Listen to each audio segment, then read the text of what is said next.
Hey everybody, Adam here with Hometown Acres. Welcome back. Behind me, I've got the new truck and the new trailer all hooked up. When we picked up this new trailer, the comments were overwhelming that I need a CDL to run this setup right here behind me because this trailer is over 10,000 pounds GVWR, which is not true, at least here in the state of Pennsylvania. On pa.gov's website, they have a flowchart out there that explains very clearly when you need a CDL and when you don't. A lot of people think once you hit over that 10,000 pound GVWR for a trailer, you need a CDL, and that is not true. The flowchart clearly states that as long as two conditions are met, one, you are not hauling hazardous materials, or two, you are not hauling more than 16 passengers, you can go over 10,000 pounds for a trailer and not need a CDL. If those two conditions are met, the only requirements to stay under a CDL is that your gross combined vehicle weight is under 26,001 pounds.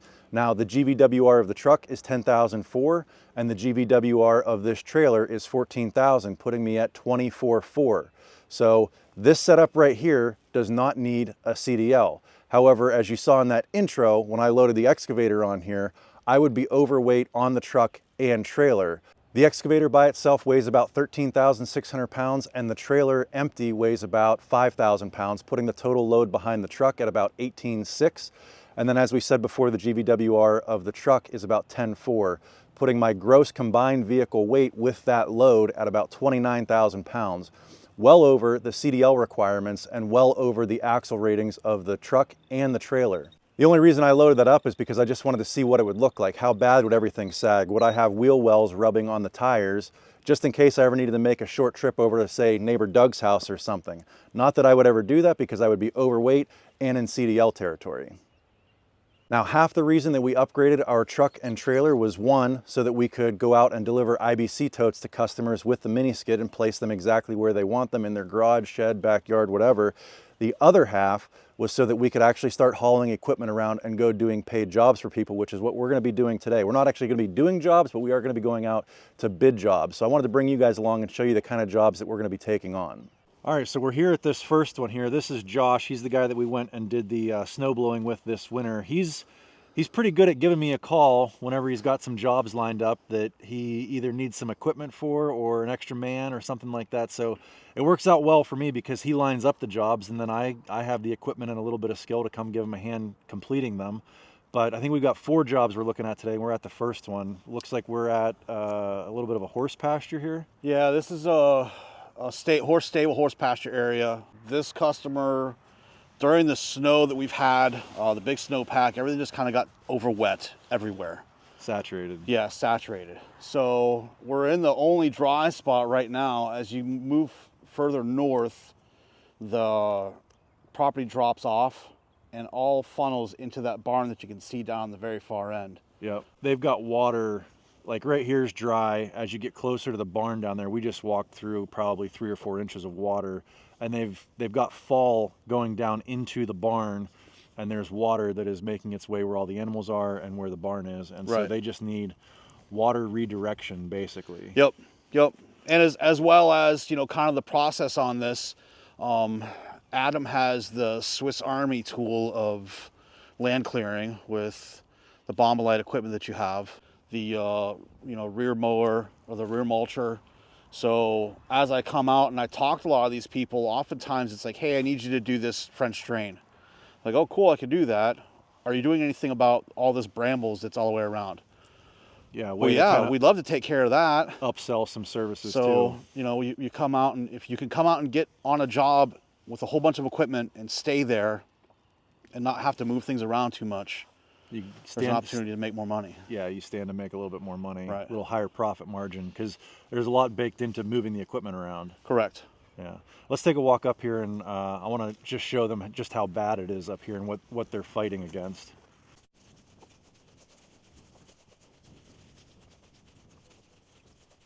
This might be pond number 4 for you. Yeah. It might just be easier to dig a pond in the center of this. Yeah. I told them that it might be easier to put one up here since all the water goes this way anyway, and just create a, catch pond, a catch basin for all the water that they have flowing. See, this is something where you almost need to think about, well, you not almost do, you do need to figure out your drainage before you put a building up, because now it's a problem after the fact. Right.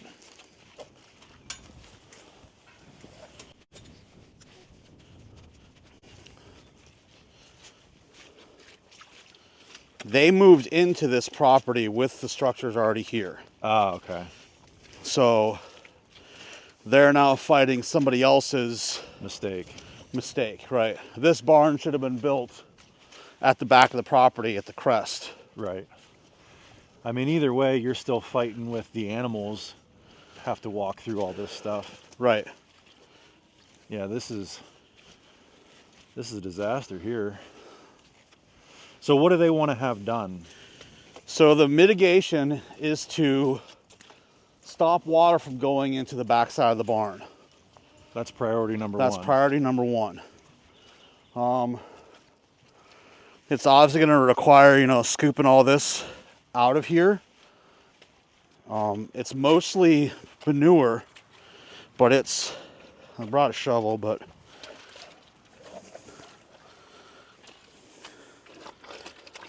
it's all stone and gravel underneath here. Okay, so there is hard pack underneath. There's just a good 4 or 5 inches of muck on top. Right. So we need to peel all that back. Yep. Well, that's the first job we're here to look at. We're going to go ahead and set up a transit here and kind of shoot some elevations and see how much fall we have from where the water is to where we want to take it. Luckily, there is fall going down this way, so it should be pretty easy to put in a French drain and get water out of here, but we'll catch back up with you guys at the next one. All right, so we are at job number 2. What's this one? This building failed during the snowstorm that we came out and snowblowed at. We were actually catty corner. That apartment building over there is where we did one of our first ones up in Girard. Okay. This building actually failed. You can see where the steel roof is caved in on it. So yeah. the project is to come out and reduce this. Demolish it, load it into a container, and then prep it for a parking pad for that RV. Okay. And a follow-on of a Connex container, a shipping container to set on it. Okay. So we've got to reduce all this, get it down to flat, dig it out or excavate out whatever materials underneath it, 4 inches down, put fabric underneath or matting underneath it, and then recycled crushed concrete. And we've already bid this one. We've won it. Yep. And at this point, we are just waiting for, you said, like a demo permit or something? We need a demo permit from the borough, and then to schedule the container to come in. But this one I've shown Adam video of. Yeah, this is my first time out here actually seeing it. Just kind of wanted to bring you out and take a look at it. And we were also talking about trying to peel off all of the tin roofing on there and put that into my dump trailer or your dump trailer and take it to recycling to put a little extra profit in our pocket if we can. If it's too much of a pain in the butt to separate the metal tin roofing from the lumber that's underneath, it may all just end up going into the dumpster, but we're at least going to try on that. So you said this was a 10 by 40 shed that obviously is 10 by about 46. Well, that's this one. On to the next one.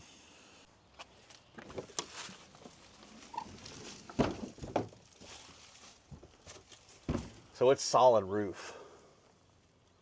I don't even know that I don't know how it's screwed onto it. They decked the whole thing. Yeah. Yeah, that might be a little more challenging to get that tin off of there, because when they put the tin on, they make it so it doesn't want to come off. Yeah. So, but what's the plan with all the junk in here? Everything that's inside here is either going in the dumpster or he is taken care of. Okay. So I believe it's all under the damage for the building collapsing and. Oh, you said that he filed an insurance claim on. Insurance claim on this. Okay, so he's getting compensated then for this loss. Right. Okay. So there may be some things that we come in here and pick out. Yeah. I was looking at that bench vise there. I saw that. So we managed to make it to the third job, and this one is not what we expected. We just walked around with the landowner a little bit, and we were thinking we'd coming out here to sit in machines, and this one's going to be a little bit more of a manual labor style job, I think. Yeah, so the call that I took was to reestablish the property lines up to a fence line. And if you see, it's just muck. Yeah, this one is, I mean, everything's wet this time of year, but the homeowner said that this rarely ever actually dries out.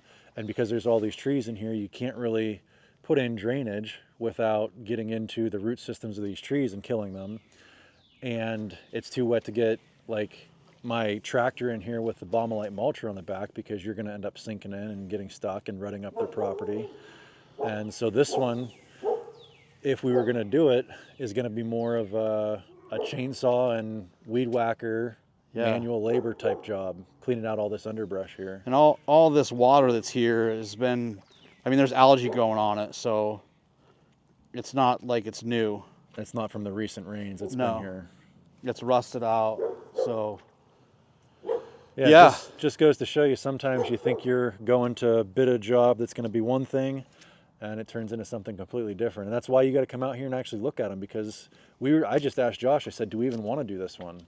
And we think we do, but it's just not what we expected from the information we took over the phone. It's a different wheelhouse to definitely be in. Yeah. You know, like we got into running equipment because we're running equipment. Right. You know, I don't want to run a string trimmer. Yeah. or dig stuff with a shovel. Yeah, like, the shovel days are gone, but sometimes you do have to dismount, you know? Yeah.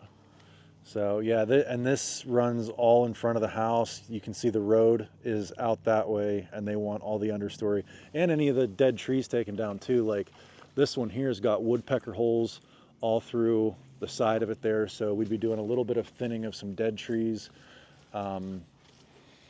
This is a tough one to bid, because we really don't know how long it's going to take or how much it's going to suck. It's going to suck a lot. Yeah. You're going to be wet and miserable. Well, and I said if we do decide to use like the weed whackers with like the circular saw blade on the end to cut down all these little saplings and stuff, now you got to worry about taking a circular saw to your shin. Yeah, I don't want that.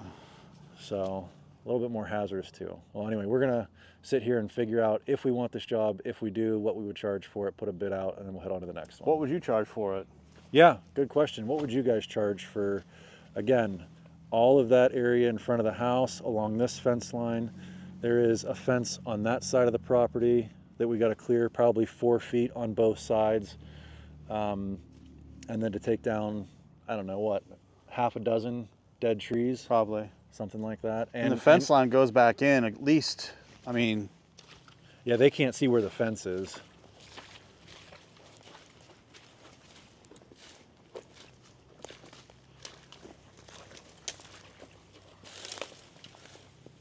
There's the fence. So, half dozen dead trees, clean all this underbrush in here. Can't use the equipment, got to be done by hand. What would you guys charge? All right, so we are at the fourth and final job that we're out here to bid today. And this one should be a quick and easy one, at least for me. You've got a little bit more here you want to do. Like, so they're paying you to put in an access driveway in off of this property. Correct. But you've got the equipment to do all that yourself with your tractor. Yep. But for me, what you need me to do is I've got a forestry mulcher in the Bombylite on the back of the LS, and we want to come in here. There's really not a whole lot of like grassy material, but what they want to have taken out is they want to leave all the bigger trees like this and take out all of the briar patches and kind of brushy material like that. And even some of these, I don't know, smaller sapling type trees, bunch type trees. And this stuff here, that's going to be perfect for the Bombylite forestry mulcher on the back of the tractor. So this is a 1 acre area, basically the size of a football field, a big square here. I'll come in here, I'll knock this out in an hour or two with a Bombylite on the back of the LS tractor, and then you're going to put in a little driveway for them. And yeah, it's about 100 foot, 12 foot by 100 foot driveway. It's really just an establishing driveway to get them out of the muck that they have here right now. Right. Yeah, this is pretty nasty stuff. There's a pretty deep low spot partway through it. So we've got to wait for this to dry out before we can come out here, because if I came out here, my tractor with loaded tires and the loader on it is probably 6,000 pounds, and then that mulcher on the back of the tractor is probably 2. Yeah. So I'm riding about 8,000 pounds. Yeah. I would get stuck out here today for sure. Yeah, and unfortunately, with the snowpack that we had this past year, everything is just still saturated. Yeah. Like all, you know, these people have, I bid on this last fall, and was supposed to do it right before we hit the Thanksgiving snowstorm Yeah. that we went out and plowed on. Yeah. Hard to believe that that was last year, but it was. And we've had snow on the ground pretty much that whole time. Yep. So the ground is saturated. We just had snow last night. yeah, we out here. woke up with an inch of snow this morning. And yeah, so we've got 4 jobs that we bid. We actually already got approval on one of them. They approved it right there on the spot. Yep. And we're just waiting for things to dry up to get started on doing this kind of stuff. Yeah. All right, so I just got back from going to look at all those jobs with Josh. We already have 2 of them locked down. I'm not going to tell you how we bid each job individually, but I will tell you the total amount that we just went and bid for those 4 jobs was a little over $17,000, which might sound like a lot, but you got to figure 2 different things. One, that's total gross revenue, not gross profit. We have a lot of costs that's going to go into making those projects come to life. Things like stone, fuel, delivery charges for or trucking charges for my excavator, because again, you know, I kind of joked around earlier that I was still going to haul the excavator around. I'm really not. I don't want to beat up this trailer or that truck hauling something that is way too heavy for it. If we have a job that requires the excavator, I'm either going to go and rent a 3.5 ton, 4 ton, or 5 ton mini excavator that I can haul with my equipment, or I will pay somebody a trucking fee to move my machine to the job site if it's big enough to warrant a 6 ton mini excavator. So there's trucking, fuel, if we've got to put down stone or matting on any of the roads or anything like that. So 17,000 might sound like a lot for those 4 different jobs, but when you figure all of the costs that actually go into making them happen, it's really not that much. We're not going to be getting rich on any of those jobs. If anything, we're probably underbidding them a little bit. And the other thing is we're bidding those as 2 guys going in on it together, right? It's not like I'm going to get all 17,000 or Josh is going to get all 17,000, that we're splitting it. So realistically, each one of us is going to take home somewhere in the neighborhood of $8,500. Now, by having 2 people, we should be able to bid those, or we should be able to complete those jobs quicker. So anyway, I thought I'd bring you guys along as we went out and looked at some of the work that I want to start getting into. I've got all of this equipment sitting here, and yes, it helps me make money selling firewood. It helps me make money milling lumber. It helps me save money on equipment rental costs to do things here on the property and to make these videos. But I actually want to start taking this stuff out and doing some jobs because there's a lot of money to be made out there, and it's something I want to get into. So anyway, I hope you guys enjoyed this one. If you did, give me a big thumbs up, click that subscribe button, and we'll catch you on the next one. Thanks for watching.